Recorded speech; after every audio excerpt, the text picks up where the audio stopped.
Olá, seja bem-vindo ao canal Responde em Códigos. Meu nome é Romário Coelho e eu estou de volta com mais uma videoaula do nosso curso de Programação Linguagem C. A aula de hoje é a aula de número 29 e o seu tema é o operador condicional ternário. A linguagem C possui um único operador ternário, que é este que vamos trabalhar na aula de hoje. Então, primeiramente, vamos entender o que é um operador ternário. Bom, um operador ternário ele trabalha com a análise de expressões, tá? Ele faz a avaliação de expressões, ou seja, de condições. Logo, um operador ternário ele pode ser uma alternativa à estrutura if-else. E a sua sintaxe é muito simples. Estabelecemos uma condição, essa condição então é avaliada, ou seja, aqui temos uma expressão simples ou composta. Utilizamos então a interrogação indicando o fim dessa condição. Se essa condição for verdadeira, executamos uma instrução. Se não, executamos também outra instrução. E para separar a parte verdadeira da parte falsa, colocamos então dois pontos. E aí no final da instrução utilizamos então um ponto e vírgula. Ok?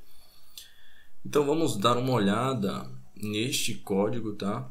E aqui vamos entender quando utilizarmos um operador ternário.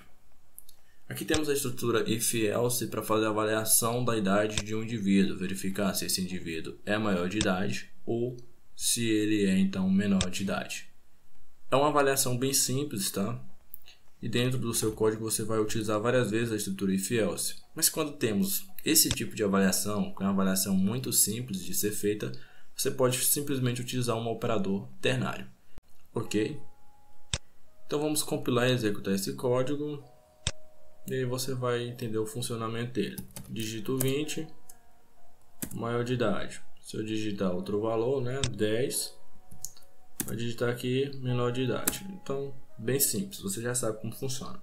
Só que vamos fazer isso utilizando um operador ternário, tá bom? Então vamos lá.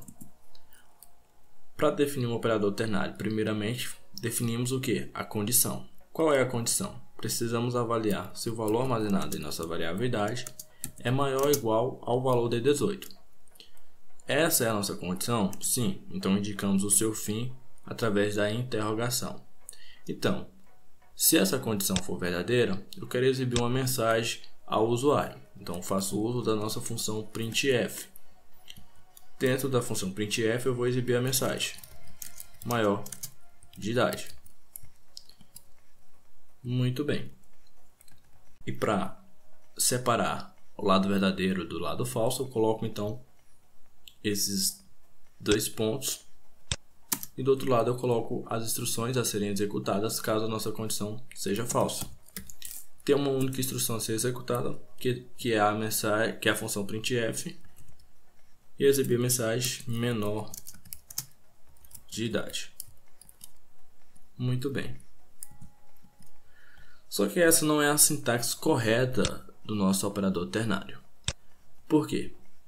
Porque dentro do nosso operador ternário não precisamos fazer o uso de ponto e vírgula para indicar o fim de uma instrução.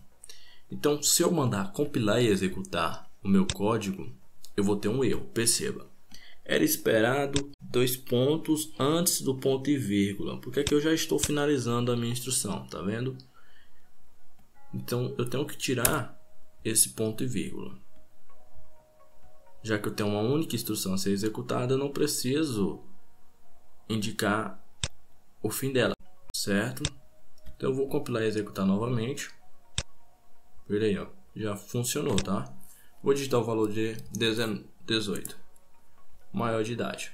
Vou só executar meu código novamente, pressionando a tecla F5. Não vou fazer a compilação dele. Eu vou digitar então o valor de 10, menor de idade. Então está funcionando. Então, é bem simples o nosso operador ternário. Tem a minha condição. Se for verdadeiro, eu executo uma instrução. Se for falso, eu executo outra instrução. Separo o verdadeiro do falso com dois pontos. Esse ponto e vírgula finaliza o nosso operador ternário, a nossa instrução. Só temos essa instrução. E não a instrução printf, tá? É bom recordar.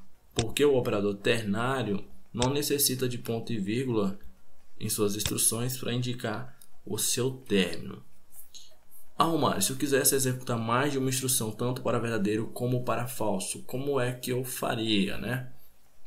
Você pode até fazer isso, mas não é muito interessante, porque seu código não fica um código legal, né, para fazer a leitura. É um pouco chato fazer a leitura quando você tem várias instruções a serem executadas assim, dessa forma.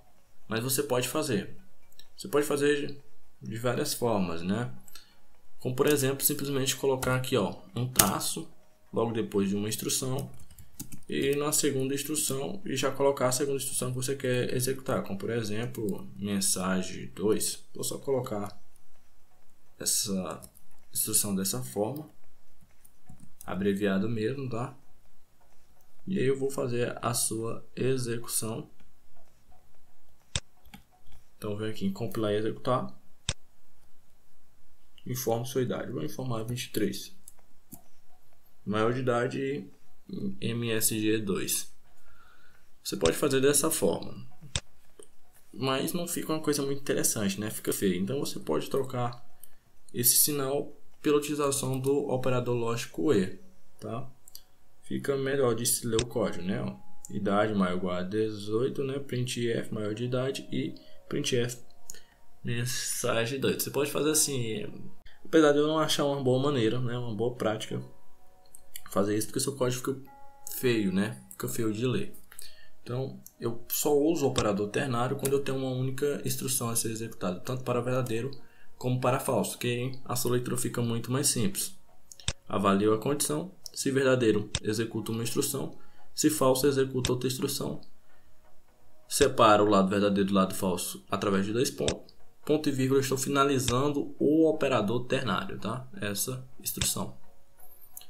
Então é isso, a aula de hoje ela se encerra por aqui. Eu queria agradecer a sua presença.